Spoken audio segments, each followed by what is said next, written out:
Innovation accelerates and compounds. We started innovating in midstream about 11 years ago. Today, we settle nearly 50% of the natural gas plants across the country, and we move 1 billion barrels of crude every single month through our system. I've been building software for 30 years. I finally got to start from scratch with a roadmap and the best technology. You start with one small piece, but you get it right. And you get it right by having real conversations with the folks who use the software.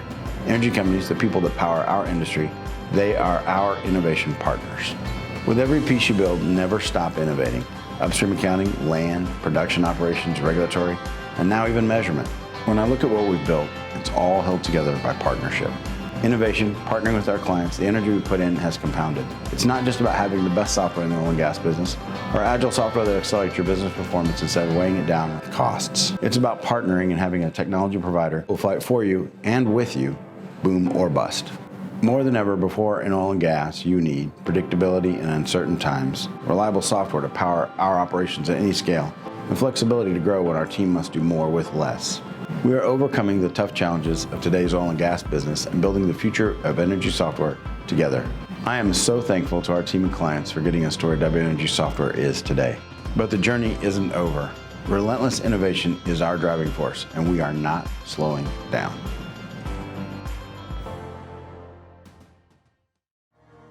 Our sponsor for this session is W Energy Software, powering the energy value chain.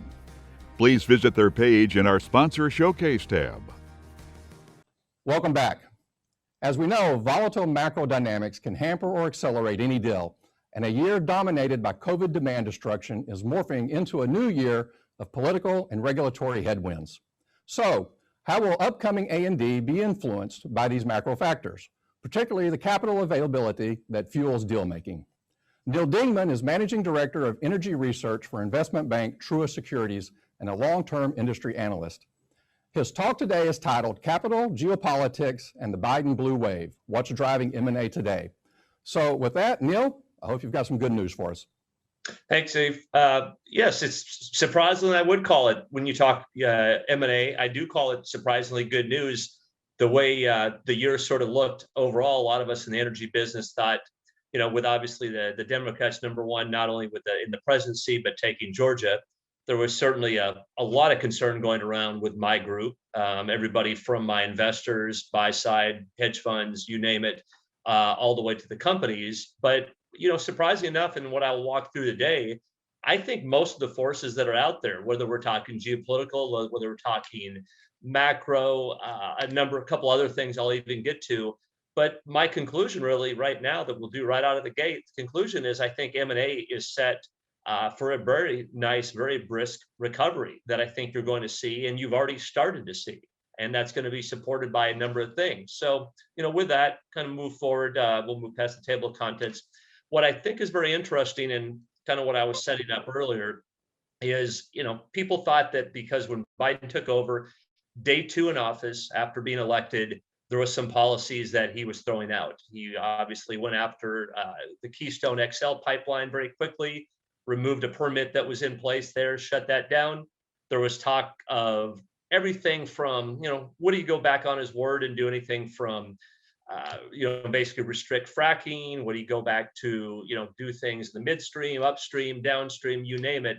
And there's kind of 3 broader pictures that, I want to talk about here.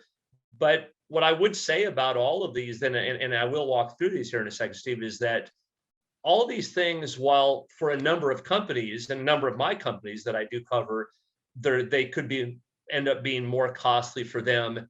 The ultimate, sort of conclusion for this that you're going to have for a lot of these is, I think, #1, going to make oil and gas prices continue to go higher, as we've certainly seen since November. And #2, going to make that a bigger and bigger need for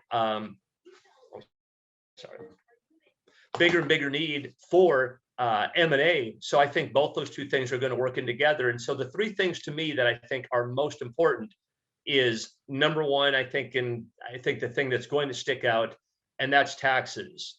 No question that because of the Biden